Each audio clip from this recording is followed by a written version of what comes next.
बिस्मिल्लाहिर्रहमानिर्रहीम। शुरू अल्लाह के नाम से जो बड़ा मेहरबान निहायत रहम वाला है।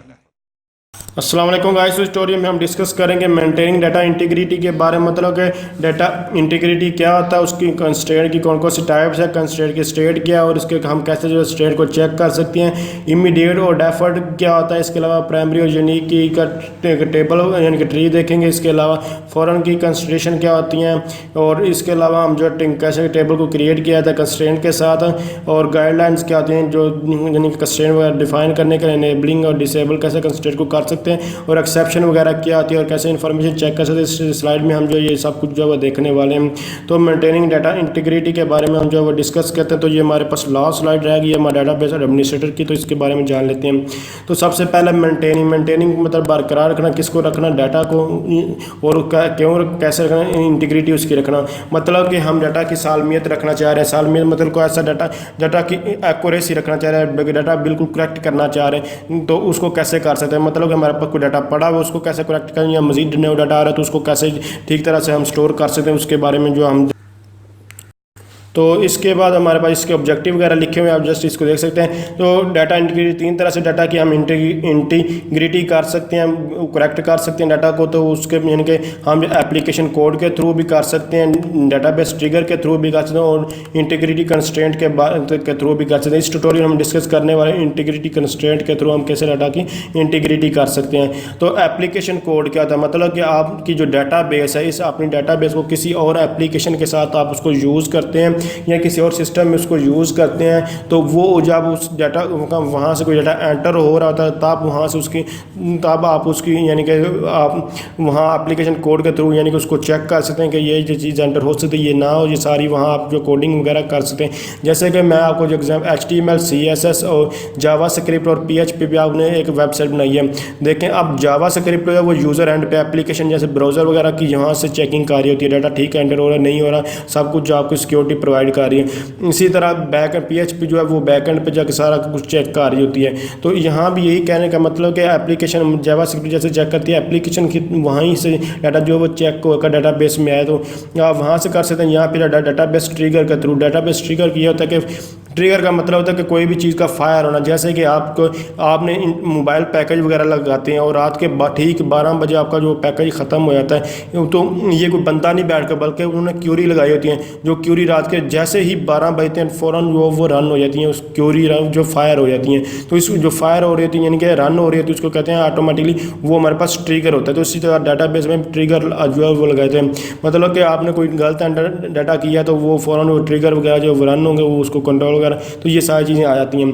तो उसका डाटा इंटीग्रिटी कंस्ट्रेंट्स है क्या देते हैं, तो इनको आप देखते हैं। Types of constraint integrity constraints, ये हमारे मुख्तलिफ कंस्ट्रेंट्स है, जैसे कि यहाँ आपको देखने को मिल रहा है नॉट नल कंस्ट्रेंट है। कंस्ट्रेंट का मतलब होता है रुकावट, जो है कि यहाँ रुकावट ही बेसिकली ये क्रिएट कर रहे हैं, चेक करके किसी चीज़ को, जैसे कि पुलिस वाले होते हैं वो क्या उन्होंने चेक यानी कि लगाया था और वहाँ से चेक करके जाने देते तो वो एक रुकावट ही है। इसी तरह डाटाबेस में भी पहले डाटा चेक होता है उसके बाद आगे जो है वो सेव होता है।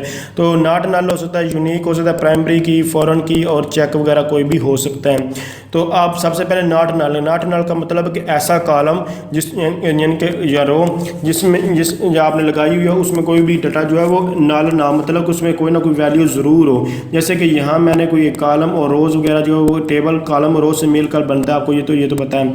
अब मैं चाहता हूँ कि जो जितने भी ये हमारे पास यानी कि ये रोज़ वगैरह में डाटा एंटर हो रहा है वो ज़रूर ही उसमें कुछ ना कुछ लिखा जाए, 0 1 2 जो भी है, तो वो कुछ ना कुछ ज़रूर हो, तो उसे कहते हैं नॉट नल। मतलब कि ये चेक होना चाहिए कि इसमें खाली कोई फील्ड नहीं छोड़े। जैसे कि आप वेबसाइट वगैरह कहीं भी फर्स्ट नेम लास्ट नेम वगैरह ये पासवर्ड होता है तो वहाँ अपने पासवर्ड लाजमी तौर पर देना होता है, तो इसको कहते हैं नॉट नल, मतलब कि कुछ ना कुछ आपने ज़रूर एंटर करना है। यूनिक का मतलब है किसी से मैच नहीं होना, जैसे कि हर एक का पासवर्ड तो मैच हो सकता है लेकिन यूज़र आईडी फेसबुक वगैरह की कोई भी किसी से मैच, या जीमेल की आईडी वगैरह किसी से मैच नहीं है, तो वहाँ आपका यूनिक जो आप कंस्ट्रेंट लगा होता है। इसी तरह आपके प्राइमरी की होती है, प्राइमरी की आपको चेक का डुप्लीकेट वैल्यू एंटर नहीं होने देती, 1 2 3 4 5 6 जैसे कि आप एंटर कर रहे होते हैं तो इस तरह ये होगा। अब आपने 6 2 बार एंटर कर दिया तो ये ऐसे इसको एंटर नहीं करने देगा।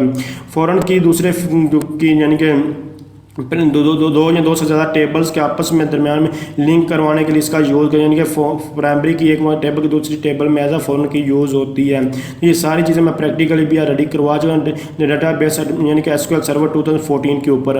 उसके बाद चेक का आया था। चेक का मतलब कि आप कोई चेक लगा देते हैं कि ये वाला डाटा एंटर हो, ये वाला ना हो। जैसे कि आप चाहते हैं कि हम CNIC की ही एग्जाम्पल ले लेते हैं, शनाख्ती कार्ड की ही एक एग्जाम्पल लेते हैं। तो शनाख्ती कार्ड में जैसे कि आप चाहते हैं कि जो किसी भी बंदे का शनाख्ती कार्ड 18 साल से जो कम है उसका होता ही नहीं है, तो हम चाहते हैं कि जो उसकी उम्र 18 साल के बराबर यानी कि 18 साल हो चुकी है, 18 से ज़्यादा है, उसका डाटा एंटर हो सके, बाकी किसी का कोई डाटा एंटर ना हो, तो उसके लिए उसको कहते हैं चेक लगा देना। तो जैसे कि यहाँ मैं आपको हमारा डाटा इंटीग्रिटी कंस्ट्रेंट यानी कि डाटा इंटीग्रिटी होता है कि इसको CNIC एग्जाम्पल के थ्रू ही लेकर चलते हैं। ये बहुत अच्छी एग्जाम्पल मेरे माइंड में। तो यानी कि CNIC शनाख्ती कार्ड जब आप बनवाते हैं, यानी कि आपका शनाख्ती कार्ड नंबर होता है वो उसमें पहले 5 डिजिट होते हैं, कोई भी 5 पहले डिजिट आते हैं, उसके बाद एक डैश होती है, डैश के बाद फिर 7 डिजिट यानी कि 7 डिजिट होते हैं, कोई भी वो हो सकते नंबर होते हैं, उसके बाद फिर एक डैश होती है और फिर एक नंबर आता है। तो आप इस फॉर्मेट में डाटा ही एंटर होगा, तो इसे कहते हैं डाटा की इंटीग्रिटी है, यानी कि इस फॉर्मेट में डाटा एंटर होगा। इसके अलावा अगर कोई और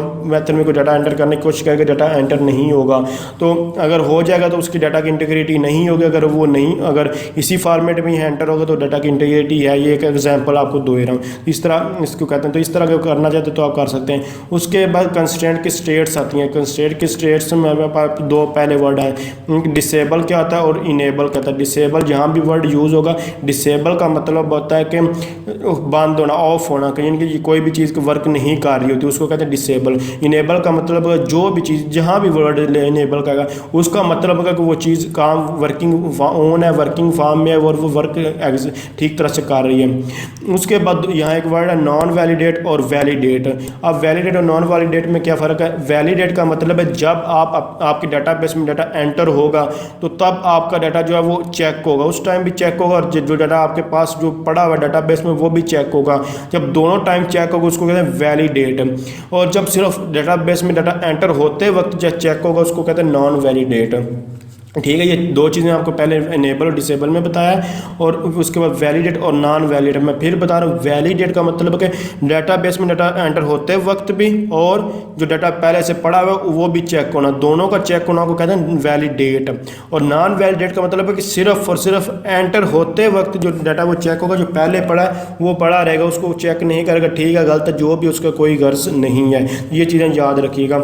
जैसे कि आप देखें, आप डाटा मैनुअली भी ऐड हो सकता है और यूज़र भी ऐड कर होता है।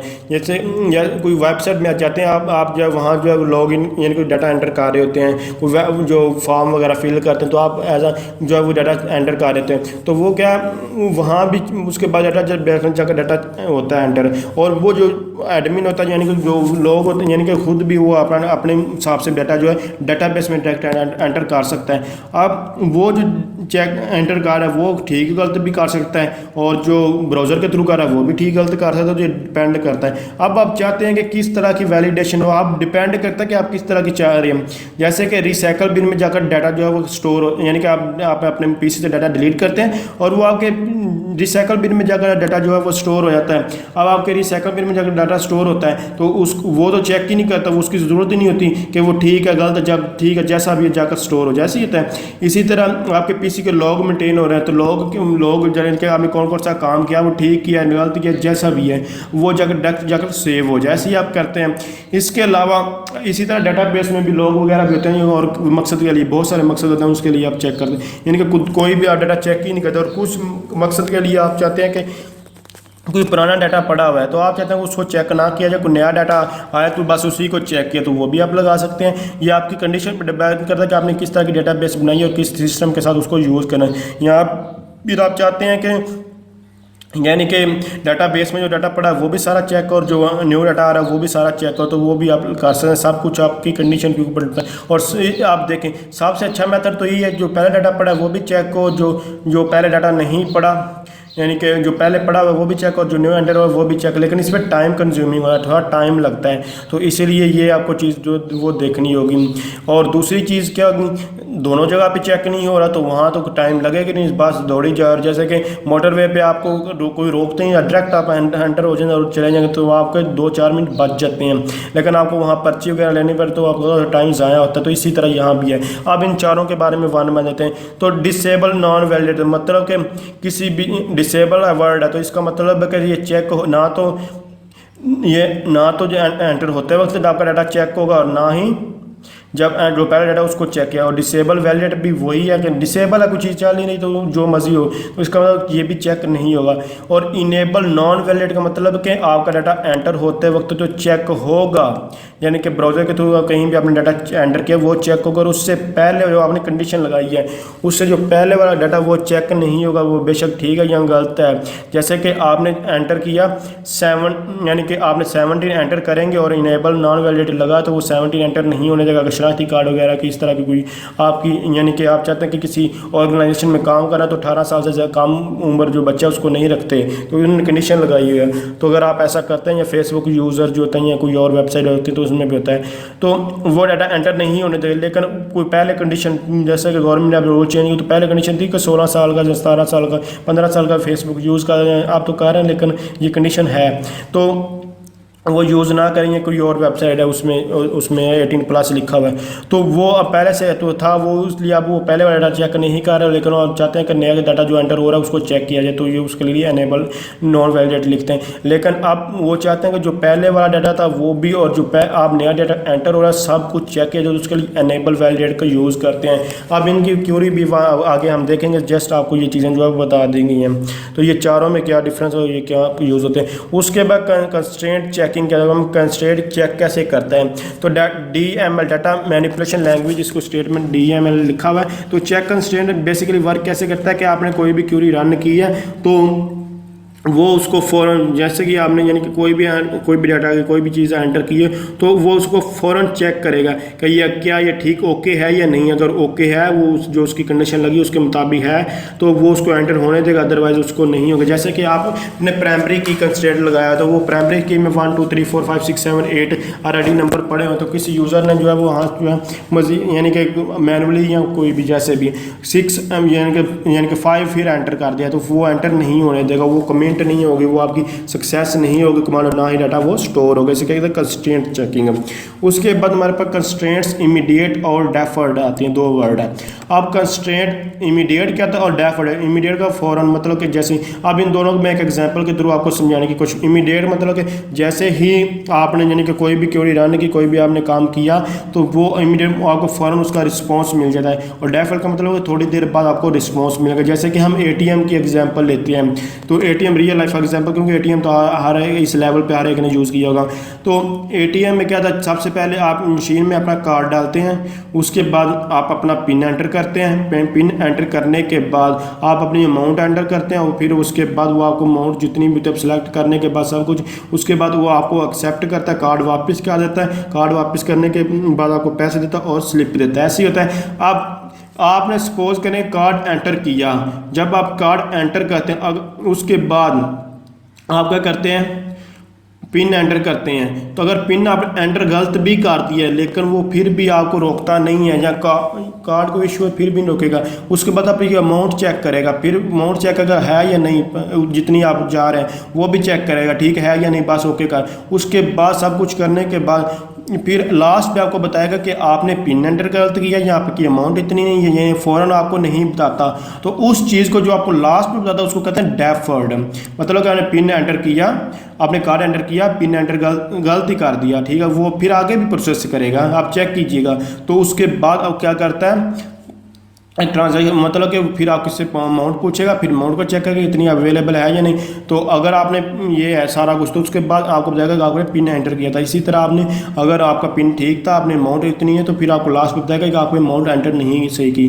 तो ये ATM में जो कंडीशन चल रही है वो डेफर्ड की चल रही है, तो उसको कहते हैं डेफर्ड, लास्ट पे आपको बताता है। और इमीडिएट का मतलब फ़ौरन, जैसा कि आप किसी भी वेबसाइट के एग्जाम्पल ले लेते हैं, किसी भी वेबसाइट पर जाते हैं और वहाँ जाकर आप फॉर्म फिल कर रहे हैं तो फॉर्म में आपको वो फ़ौरन आपने कोई गलत मिस्टेक करते हैं तो वो फ़ौरन वहाँ बता देता है कि आपके ने यहाँ जो डाटा जो यहाँ इस तरह ये एरर है, आपने ये इस तरह काम नहीं करना था, यानी कि यहाँ डाटा एंटर करें या ना करें। कुछ वेबसाइट लेकिन जैसे कि OLX है, OLX पे आप डिस्क्रिप्शन वगैरह लिखेंगे तो वहाँ आपको फ़ौरन एरर देगा, 1 सेकंड में दस्ती आपको जो है वो एरर देगा कि आपके ये 200 से वर्ड ज़्यादा जो है आपको लिखने होगा, आपने कम लिखे। तो ये इस तरह की बहुत सारी वेबसाइट हैं, तो ये डिपेंड करता है कि आपने किस तरह की चीज़ कहाँ यूज़ करनी है। तो आपको मुझे उम्मीद है कि समझ लग चुकी होगी इमीडिएट कंस्ट्रेंट कौन कौन से होते हैं और डेफर्ड कंस्ट्रेंट के होते हैं। आप जो इमीडिएट कंस्ट्रेंट है आप ये भी लगा सकते हैं, लेकिन ये टाइम कंज्यूमिंग होते हैं, बार बार आपको एरर देंगे और बताएंगे ये है। लेकिन डेफर्ड में क्या था कि टाइम कंज्यूमिंग कम है तो सारा प्रोसेस होने का लास्ट पे आपको ये बता देते हैं। तो ये चीज़ें आप जस्ट इसको रीड आउट करें।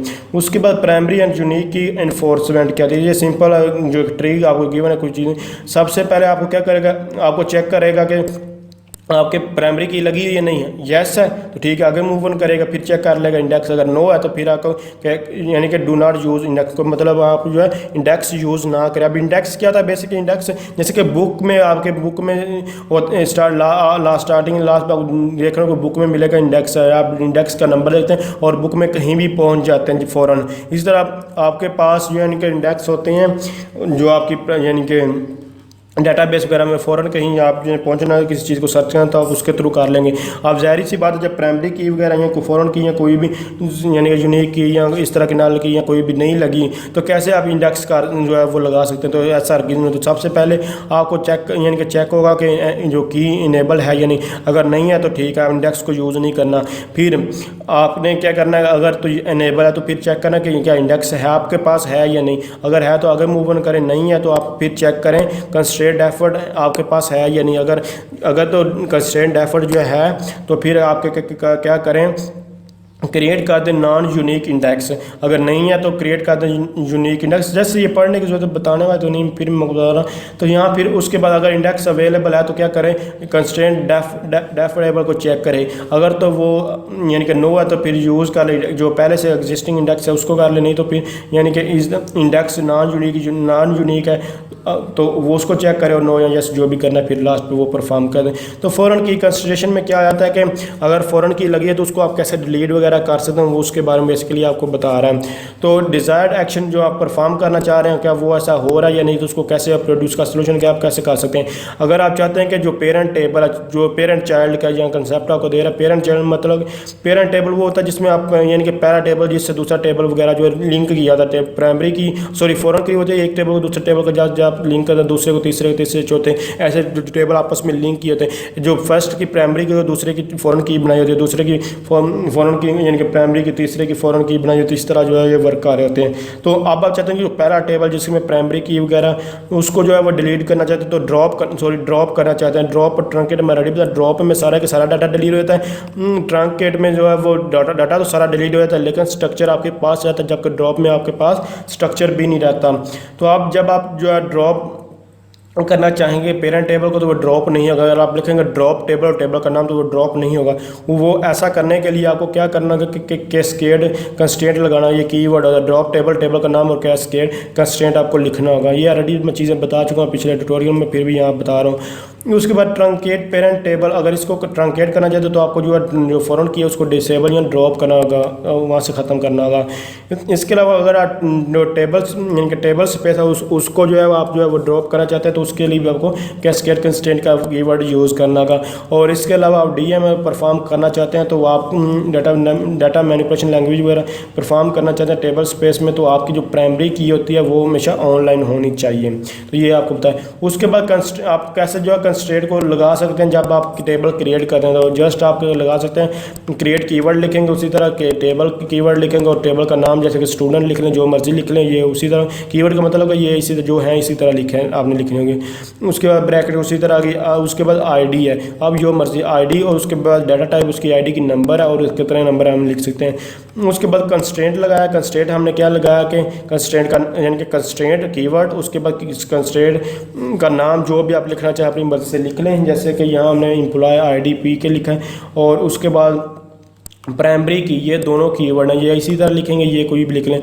उसके बाद ये आपके क्या लगे कंस्ट्रेंट आपने प्राइमरी की लगा दिया, जो भी लगाना चाहिए यहाँ लगा सकते हैं कि उसके बाद डिफरेंस यानी कि डिफरेंशिएबल है या फिर आप इमीडिएट है, जो भी लगाना चाहिए यहाँ इसको भी लगा सकते हैं। उसके बाद इंडेक्स को यूज़ करना चाहते हैं या नहीं, और ये स्टोरेज क्या था ये सब कुछ ऑलरेडी मैं सारी चीज़ें बता चुका हूँ। तो मेन चीज़ यहाँ जो है वो कंस्ट्रेंट की बात थी और ये मैं 2 चीज़ें थी तो इसलिए इनके बारे में बताया। तो ये आप इस तरह जो है वो ये बस नाम ही लिखने और कुछ कोई भी चीज़ नहीं है। उसका guideline for defining constraints, just इसको एक बार रीड आउट करने कोई भी नहीं है। इनेबल कैसे कंस्ट्रेंट को कर सकते हैं, तो जस्ट आपको क्या करना होगा, जस्ट ऑब्वियसली बात आप टेबल को बना हुआ तो उसमें आपको लगाना चाहते हैं कि चेंज करना चाहते हैं, उसको कैसे कर सकते हैं। इनेबल नॉन वैलिड का लगा आप इनेबल नॉन वैलिड का ऑलरेडी मैं आपको बता चुका हूँ। तो जस्ट आपने कीवर्ड लिखना है इनेबल, उसके बाद टेबल कीवर्ड लिखना और उसके बाद टेबल का नाम जो मर्जी लिखना, जैसे कि आप एज का टेबल यानी कि स्टूडेंट का टेबल बना रहे हैं, एम्प्लॉय का टेबल बना रहे जो भी। उसके बाद यहाँ आपने इनेबल लिखना है, इनेबल किसको कर नॉन वैलिड को उसको लिख रहे हैं, और कंस्ट्रेंट जो भी आप लगाना चाहते हैं तो कंस्ट्रेंट में क्या लगाना चाहता हूँ डिपार्टमेंट पी के ऊपर जो लगा रहा हूँ जो है, यानी कि जो हमारे पास कंस्ट्रेंट है डिपार्टमेंट जो प्राइमरी की है जो डिपार्टमेंट उसके ऊपर मैं जो है नॉन इनेबल का नॉन वैलिडेट को यानी कि जब भी डाटा एंटर हो तो तब वो चेक हो। और मैं चाहता हूँ जो डाटा मेरे पास पहले से पड़ा हुआ या एंटर हो रहा है उसको चेक करना है, उसके लिए आप इनेबल वैलिडेट कर सकते हैं। उसके लिए उसी तरह जो keyword alter keyword table keyword, उसके बाद ये HR एम्प्लॉयज़ वगैरह जो नाम मर्जी लिख लें। उसके बाद इनेबल्स कीवर्ड है, वैलिडेट कीवर्ड है, कंस्ट्रेंट कीवर्ड है, और ये जो नाम जिस पे ऊपर जो लगाना चाहिए वो है तो ये फ़ौरन की F के मतलब फ़ौरन की ये आप कुछ भी लिख सकते हैं, बस आपको ये यानी कि शॉर्टकट यूज़ किया गया। उसके बाद एक्सेप्शंस क्या आता है, एक्सेप्शन आपको मैं याद आपको होगा कि आपने C++ वगैरह जो पढ़ी होंगी लैंग्वेज, तो उसमें आपने ट्राई कैच का जो है वो वर्ड यूज़ करते हैं। ट्राई का मतलब कि ट्राई में आप क्या लिखते हैं कि आपकी जो प्रॉब्लम क्या आ सकती है और उसको कैसे हैंडल करना है, तो इसको कहते हैं एक्सेप्शनल हैंडलिंग। आपने पढ़ा होगा तो उसमें ट्राई कैच का हम यूज़ करते थे। तो इसी तरह डेटाबेस में भी एक्सेप्शंस होते हैं, यानी कि जैसे कि आप सपोज़ कर लें कि आपने कैलकुलेटर वगैरह जो है बनाया था, कैलकुलेटर में आप किसी भी नंबर को 0 से डिवाइड करें तो वहाँ जो एरर आता है, यहाँ आप ऐप को यूज़ कर रहे होते हैं और ऐप में गलती से कोई टीचर वगैरह को गलत उसको यूज़ करते हैं, वहाँ लिखा था अनफॉर्चुनेटली, तो वहाँ जो है वो इशू होता है। तो इसी तरह इसीलिए डेटाबेस में एक्सेप्शनल टेबल भी होता है, मतलब कि जो एरर वगैरह आएगा उसको कैसे हैंडल करना है। आप एक्सेप्शनल एरर में ट्राई और कैच वगैरह का इस तरह होता है, तो ट्राई में मैं आपको फिर बता रहा हूँ, ट्राई में आपको क्या एरर आने के चांस हो सकते हैं, मतलब वो कोड डिफाइन और उसको कैसे करना है। कैच में वो लिखा जाता है, सब कुछ किया जाता है।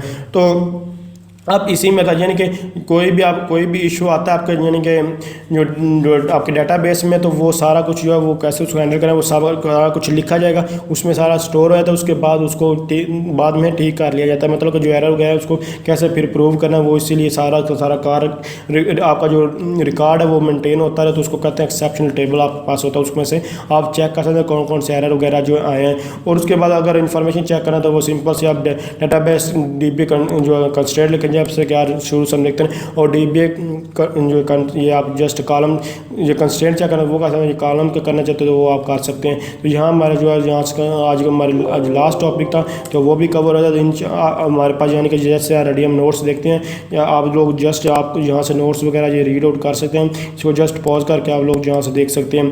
तो इसके अलावा आपको मैं जैसे आप बताता हूँ आपको ये स्लाइड्स चाहिए, यहाँ आपको कोई और इन्फॉर्मेशन चाहिए, आपको जॉब के रिलेटेड कोई इशू या इन्फॉर्मेशन चाहिए लेटेस्ट जॉब के बारे में, या फिर आपको मोबाइल में या PC में या किसी और चीज़ में कोई प्रॉब्लम आ रही है, कोई सॉफ्टवेयर क्रैकिंग करना चाह रहे हैं, या फिर कोई और मकसद है यानी कि सॉफ्टवेयर क्रैकिंग के बारे में, या फिर सिस्टम में कोई इशू है, तो आप सब किसी किस्म की या नेटवर्किंग के प्रॉब्लम कोई मुतल्लिक आपको प्रॉब्लम है तो आप जस्ट मुझे कमेंट्स कीजिए, या टेक्नोलॉजी के बारे में कोई राउटर स्विचिंग वगैरह के बारे में या फिर कॉलिंग सिस्टम के बारे में आपको कोई इशू है तो आप जस्ट मुझे कमेंट्स कर सकते हैं, मैं इंशाल्लाह आपकी हेल्प करने की कोशिश करूँगा।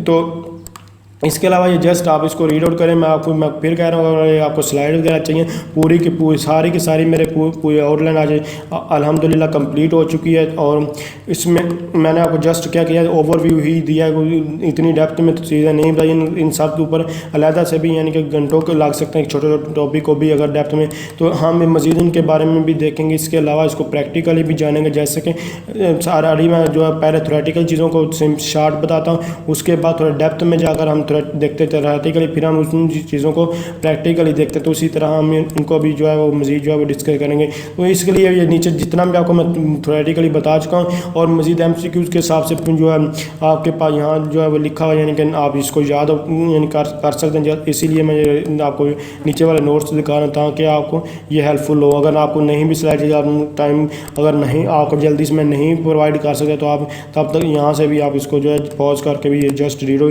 जो मैंने पढ़ाया क्या उसमें कोई मिस्टेक तो नहीं की, आप जहाँ से चेक करके मुझे कमेंट्स करके उसके बारे में भी पूछ सकते हैं, क्योंकि इंसान है कोई भी मिस्टेक्स कर सकता है। इसलिए मैंने जो जितना हो सका अल्हम्दुलिल्लाह मैंने कोशिश किया कि उतना आपको बता सकूँ, लेकिन फिर भी कोई अगर मिस्टेक्स है, कोई एरर है पूरी की पूरी सीरीज़ में, तो आप जस्ट मुझे कमेंट्स कीजिएगा। मैं इंशाल्लाह आपकी हेल्प करने की कोशिश करूँगा और उसको बेहतर से बेहतर करने की कोशिश करूँगा। तो जस्ट इसको मैं जो है स्क्रॉल डाउन करता जा रहा हूँ, आप इसको रीड आउट कीजिएगा। तो आपको इसके अलावा मैं आपको फिर कह रहा हूँ कोई भी इन्फॉर्मेशन चाहिए, कोई भी इशू हो तो आप जस्ट मुझे कमेंट्स कर सकते हैं। तो ये इसके लास्ट में जो है MCQs वगैरह भी जो गिवन होते हैं स्लाइड वगैरह के, अगर MCQs वगैरह देखने हैं तो कैसे आ सकते हैं वो भी आप यहाँ से देख सकते हो, क्वेश्चन वगैरह शॉर्ट वगैरह कैसे आ सकता है वो भी सारा कुछ है। तो अगर आप समझ रहे हैं वीडियो हेल्पफुल, इसको लाइक शेयर और कमेंट जरूर कीजिएगा। थैंक्स फॉर वॉचिंग, अल्लाह हाफिज़।